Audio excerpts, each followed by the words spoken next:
Tech and clips.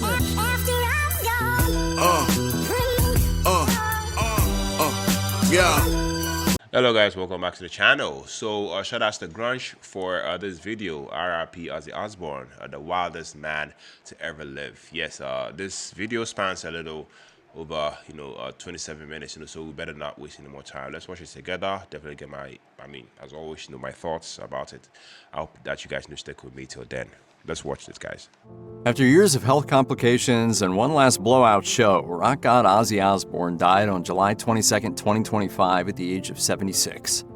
Osbourne's family released a statement that read, "It is with more sadness than mere words can convey that we have to report that our beloved Ozzy Osbourne has passed away this morning. He was with his family and surrounded by love. We ask everyone to respect our family privacy at this time." The statement was signed by Osbourne's wife Sharon, as well as his 4 children, Jack, Kelly, Amy, and Lewis. Osbourne's death comes just a few weeks after Back to the Beginning, which was billed as his final concert. He rejoined the band with whom he started his career, Black Sabbath, and took the stage in his home city of Birmingham on July 5th. In true Ozzy Osbourne fashion, he capped off the performance with a message on a screen that read, "Thank you for everything. You guys are amazing. Birmingham forever." He had to remain seated throughout the show. A 2003 ATV accident created serious health problems for Osbourne, and they got worse as years went on. Spinal injuries from a 2019 fall required him to reschedule numerous tour dates. He finally had to retire from touring in 2023 as a result of his injuries and inability to walk. On top of that, he was diagnosed with Parkinson's disease in 2020. Just about everyone who knew him had a story about him, to the point where the man and the legend were almost impossible to separate. In the late 1960s, Black Sabbath bassist Terrence "Geezer" Butler was a rhythm guitar player in search of a band when he spotted an ad in a local instrument store reading, "Ozzy Zig needs a gig, has own PA." Butler was cautiously optimistic he may have finally located a singer, and one with his own PA no less.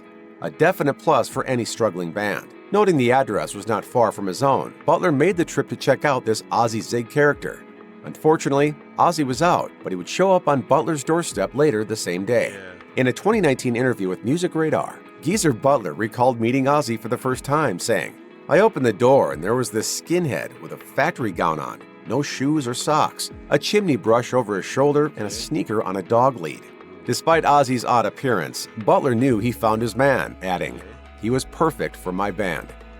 As detailed on the music website Always Outlaw, Metal Hammer writer Chris Ingham got much more than he bargained for when he interviewed Ozzy Osbourne for the first time in 1997. A die-hard Black Sabbath fan, Ingham lobbied hard to get the coveted assignment of covering the first reunion of the band's original lineup since 1985's Live Aid. As Ingham writes, calls were made, agreements were reached, and the biggest Black Sabbath fan won the day. Ingham's first meeting with Ozzy quickly proved to be a dream come true, with Ingham writing, "I cannot overstate how warm, welcoming, and downright funny it was to be around Ozzy Osbourne at that time." Describing Osbourne as disarmingly honest, Ingham was surprised when Ozzy excused himself for the restroom. I'm bursting for a piss! He then took the reporter's dictaphone with him so he could continue answering his question. As Ingham recalled, "I'd forgotten all about it until it came to transcribing the tape a week or so later. I could hear the Ozman unzip and start to tinkle, but I couldn't hear any splashing water sounds, more like splashing upon porcelain and tiles, and that's why the dictaphone was all sticky." Long before joining Metallica, Robert Trujillo was the bass player for the legendary LA hardcore punk and crossover thrash band Suicidal Tendencies, as well as their funk metal side project, The Infectious Grooves. In a 2013 interview with Vans Off the Wall TV, Trujillo related the wild circumstances around his first meeting with Osbourne, who he was a huge fan of. While his band was recording in Devonshire studios, Trujillo learned that Ozzy and his band were also in the studio and recording next door. Excited at the prospect of his hero being so close, he didn't have to wait long to get his first taste of some classic Ozzy behavior, recalling, "I remember one night at the studio, we hear this loud growl, this English growl, and all I see is Ozzy's rock and roll cowboy boots dangling in the hallway. And basically, Ozzy had tackled the bass player's girlfriend, and he had bitten into her cowboy boot. And she was pissed." Blown away by Osbourne's antics, The Infectious Grooves asked the singer to join them on the song Therapy. After recording his part, Osbourne would repeatedly return to the Infectious Grooves studio to dance to the song and ask for drugs, only to be met with disappointment. "You got any beer? No. You got any pills? No. You got any cocaine? No." And he goes, "Man, you're boring." Funny man Jim Breuer, best known for his mid-1990s stint of Saturday Night Live and hilarious roles in such comedies as Half-Baked, is a lifelong metal fan. His stand-up features dead-on impressions of numerous rock legends. And as he hilariously explained in one performance, his most memorable celebrity encounter was an unexpected plane ride with Ozzy Osbourne. As he recalled, "One of the coolest people I've ever met was Ozzy Osbourne. I grew up listening to Ozzy and Black Sabbath." An early 90s gig for MTV would find a stunned Jim Breuer on Ozzy's plane en route from New Jersey to California. Once in the air, Osbourne, laden with jewelry, shuffled his way down the aisle to where the comedian was seated. Seizing the opportunity to tell his hero how much he meant to him, Breuer related a story to Osbourne about how his father and uncle survived as soldiers in World War II.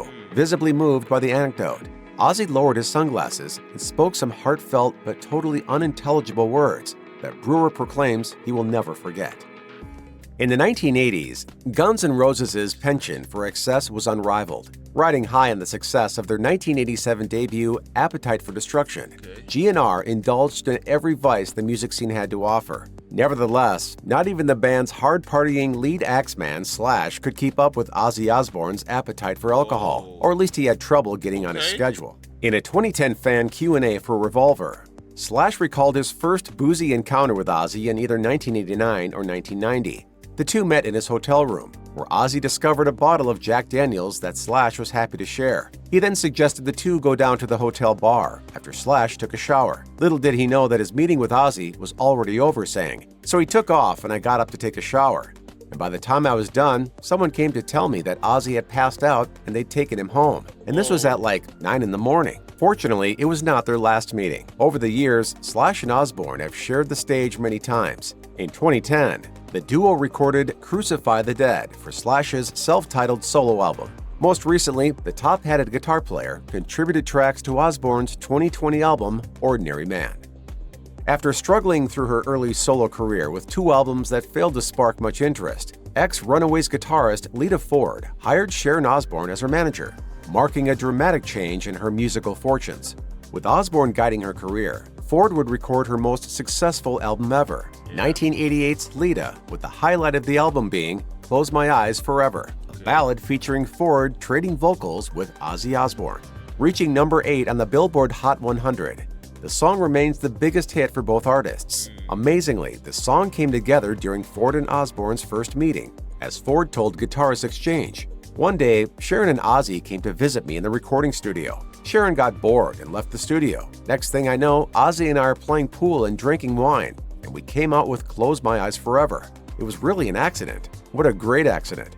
Nevertheless, Ozzy's problems with substance abuse were at an all-time high. In a 2016 interview with Fox News magazine, Ford recalled a sad experience she had with Osbourne at a party just months after recording their hit song. He says to me, "I know you. I know you." It was like the lights were on, but nobody was home.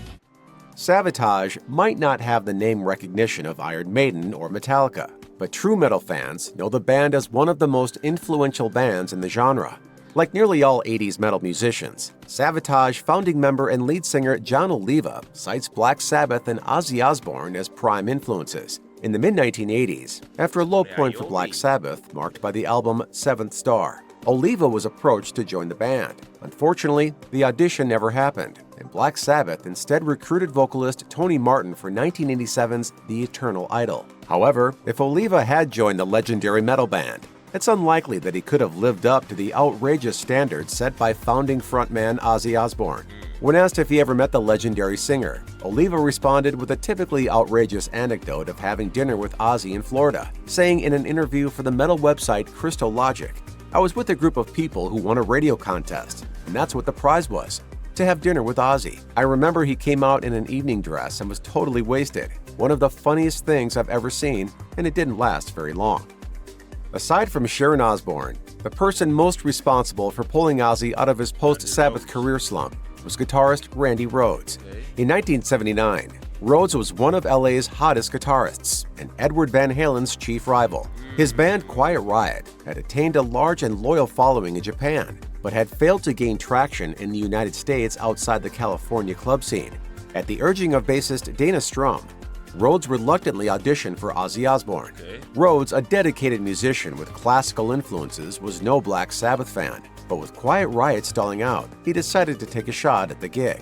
Recently fired from Black Sabbath for his drug use and increasingly erratic behavior, Osbourne was plotting a comeback. The first step was assembling a top-notch band to develop a sound distinct from Sabbath. With the help of guitar legend Gary Moore, Osbourne set about auditioning guitarists. Despite his formidable chops, Rhodes felt unprepared and outgunned, telling Guitar World shortly before his death in a tragic plane crash in 1982. I never looked for auditions or gigs outside of what I was doing. I brought along a tiny practice amp. I started tuning up and Ozzy said, "You've got the gig." I didn't even get to play. I had the weirdest feeling because I thought, he didn't even hear me yet.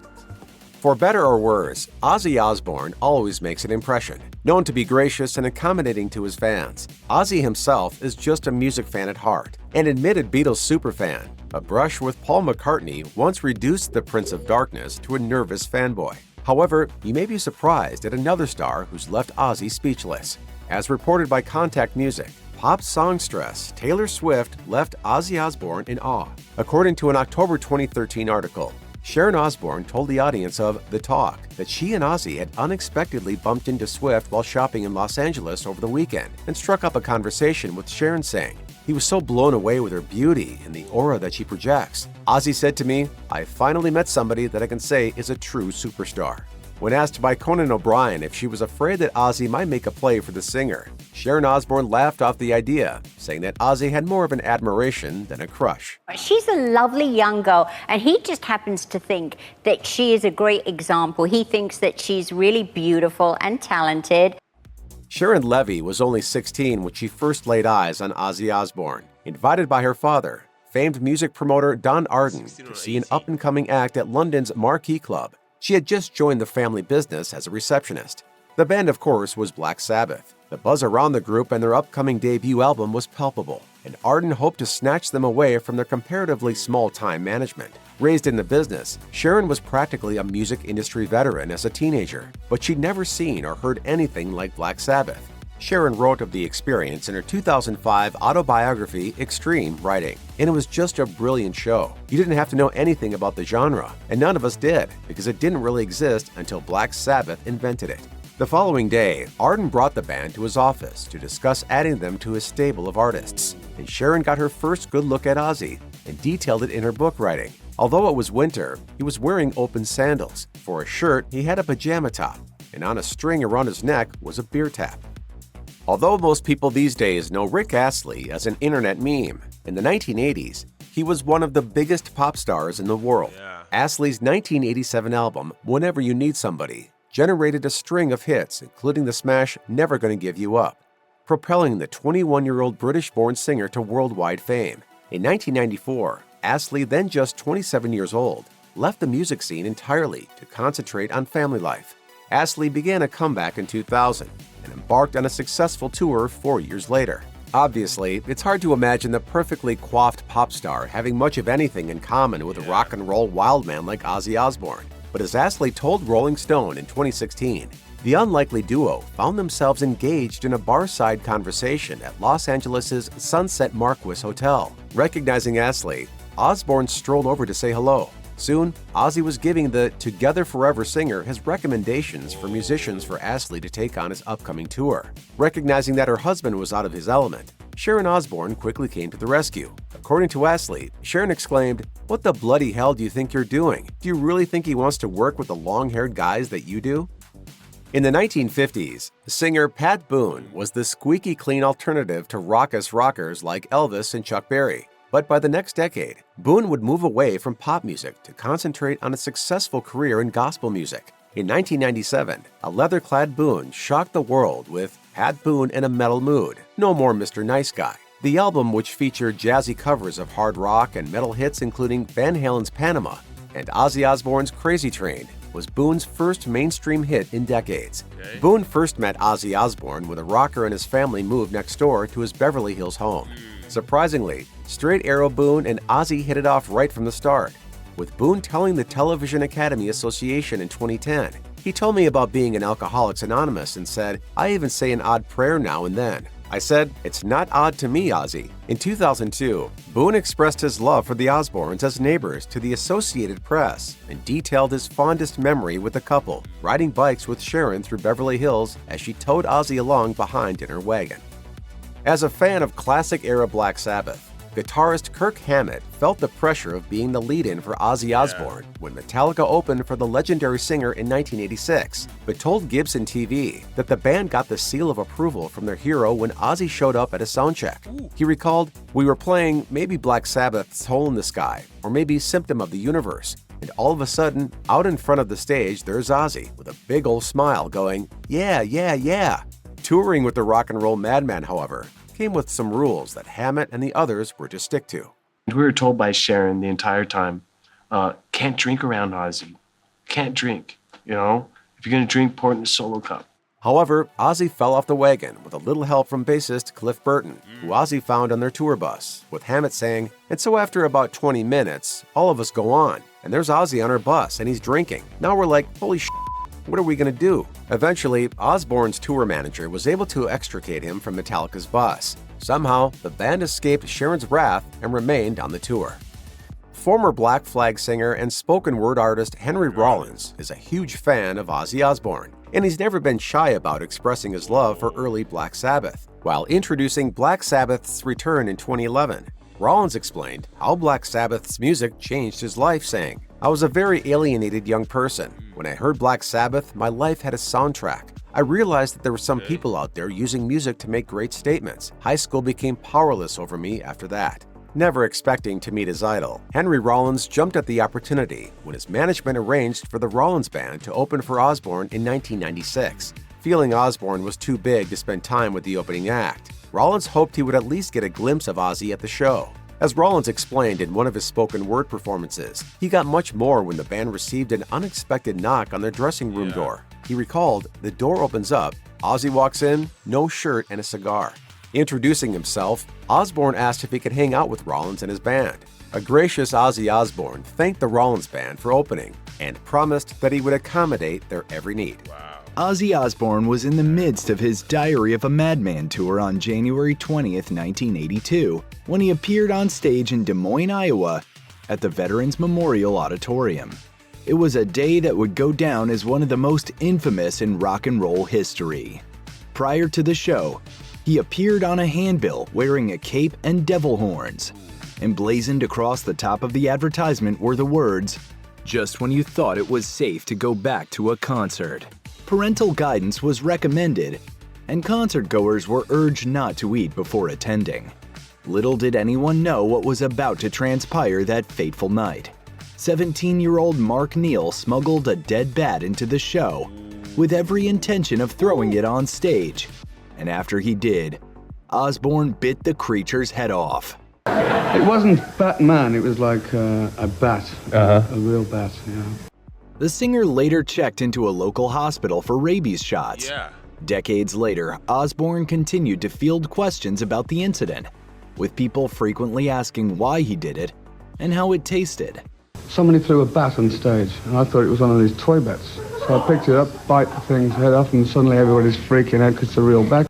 During an early 2000s interview with Rolling Stone, Ozzy Osbourne and Black Sabbath guitarist Tony Iommi opened up about ingesting copious amounts of cocaine while making the album Volume 4 in Los Angeles. The band stayed at a house in Bel Air, and their recording sessions were bookended by alcohol, drugs, and women. At one point, Ozzy Osbourne managed to accidentally call the cops and proceeded to flush a bunch of drugs down the toilet. But that wasn't the worst of their indiscretions. At one point, Osbourne and drummer Bill Ward were urinating in the bathroom together when the singer grabbed an aerosol can and sprayed the contents onto Ward's private parts. Only afterward did Osbourne notice the labeling, "Warning, do not spray on skin, highly toxic." In the same interview, Osbourne told the magazine that he, quote, "poisoned Ward in his most sensitive of areas." Ozzy Osbourne enjoyed putting on a show when he performed for audiences in the 1980s. Concertgoer Steve Newton detailed a June 10, 1982 performance in the Canadian newspaper The Georgia Straight, based in Vancouver, about a week after the concert. Osbourne appeared on stage sitting on a throne. The singer's voice was not up to par that night, and he wasn't as energetic in person as he was on his latest album. However, his showmanship didn't disappoint. The stage was set up like a castle, and at one point, a little person dubbed Little John, who was wearing a black robe with a ghoulish face, was tasked with removing the debris teens regularly threw onto the stage. Newton noted that it appeared like a dead bat was part of the debris, so Little John picked up the creature before Ozzy could. Newton went on to note that Little John looked, quote, a little hesitant and unsure while he did it. Not long afterward, a hooded executioner performed a mock hanging of Little John, while Osbourne belted out the lyrics to Goodbye to Romance from Blizzard of Oz. Random. Most fans know about the time Ozzy Osbourne tried to kill his wife Sharon. He shared details about the incident in the documentary biography, The 9 Lives of Ozzy Osbourne. Osbourne said of that fateful day in 1989, I felt the calmest I've ever felt in my life. It was like serenity. Everything was just peaceful. Sharon wasn't exactly shocked by his actions, saying in the same documentary, we'd had a couple of fights and you can tell it was building to something. You could just feel it. I just knew it was coming. Osbourne was heavily using drugs when he visited Sharon in their bedroom one night after she put their children to bed. Suddenly, he just said, we've made a decision, and I'm like, we've? Yes, and you've got to die. Osbourne then lunged at Sharon and started choking her. The oddest thing about the incident was that he appeared perfectly calm. Fortunately, Sharon was able to reach the panic button the couple had installed near their bedside table, which alerted the police.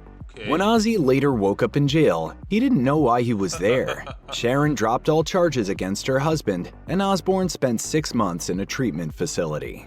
Rock guitarist Zakk Wylde was warned about Ozzy Osbourne's erratic behavior before he joined him on tour. Wylde told the website Birmingham Live, people used to say he's trying to trap you in his web, don't let him trap you in his web. In 2002, the pair started drinking on the tour bus, and it turned into a night-long bender that nearly cost a man his life. The two were staying at the Four Seasons in Prague when Osbourne was suddenly inspired to throw a TV out of the window. So he tore it off the wall, and Wylde heaved it right out the window. Osbourne later recalled of the incident. It landed on the floor and exploded. It went like a bomb. Little did I know that there was a guy smoking, and I shudder to think if that had hit him, I would have killed him stone dead.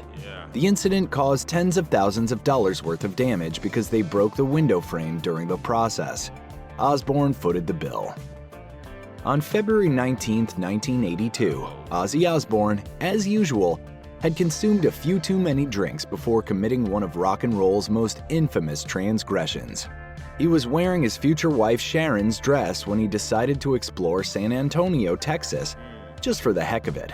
Sharon had hidden Ozzy's clothing to keep him from wandering away, but obviously that didn't work.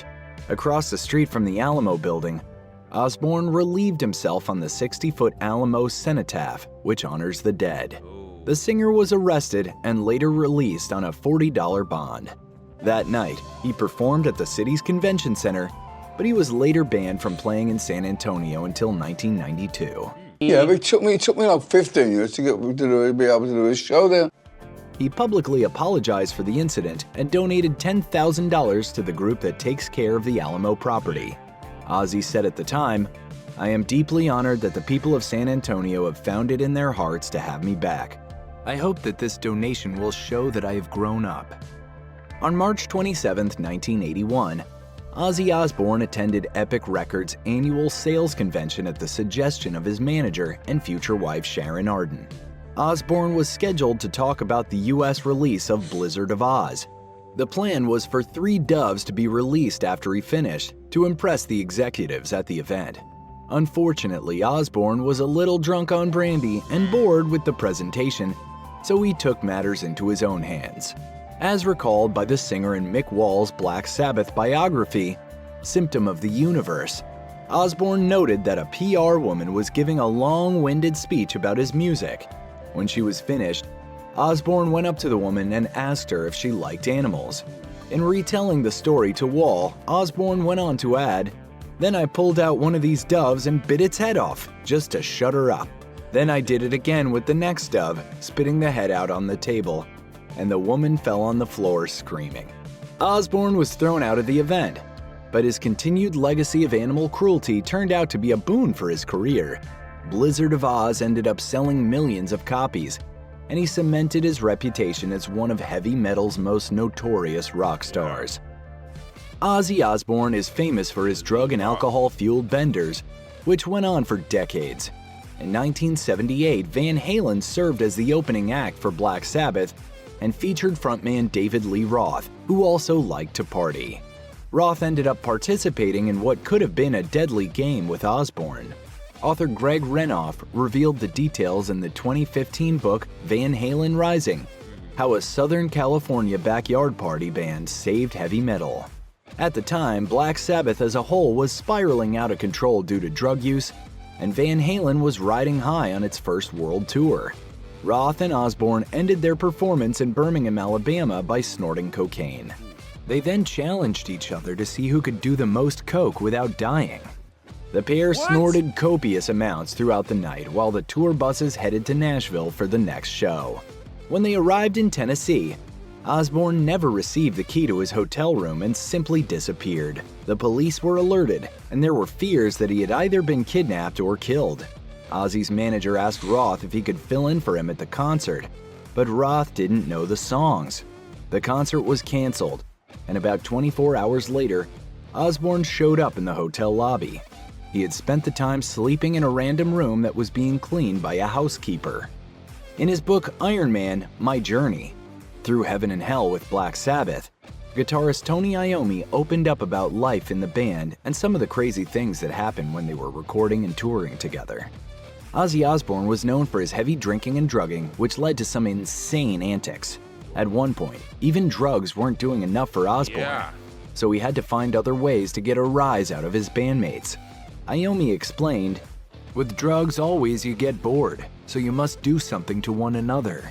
Like Ozzy hauling a shark through a window, dismembering it and soaking our room in blood. Another animal slaughtered for fun. But at least there's some good news. Iommi and Osbourne were both eventually able to get sober." During a 2020 interview with GQ, Ozzy Osbourne admitted he inadvertently drugged a vicar from the local church. "They commonly visit your home when you move into town to welcome you to the neighborhood."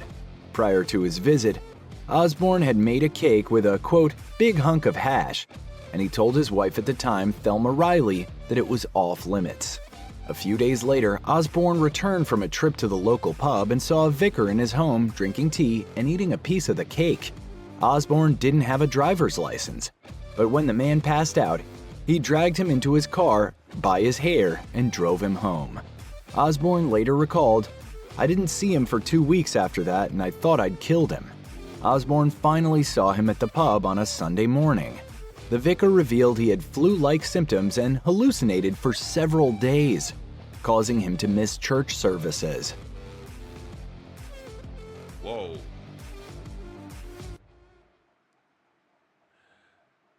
All right, guys. Yes. Rest in peace to Ozzy Osbourne, the wildest man to ever live, guys.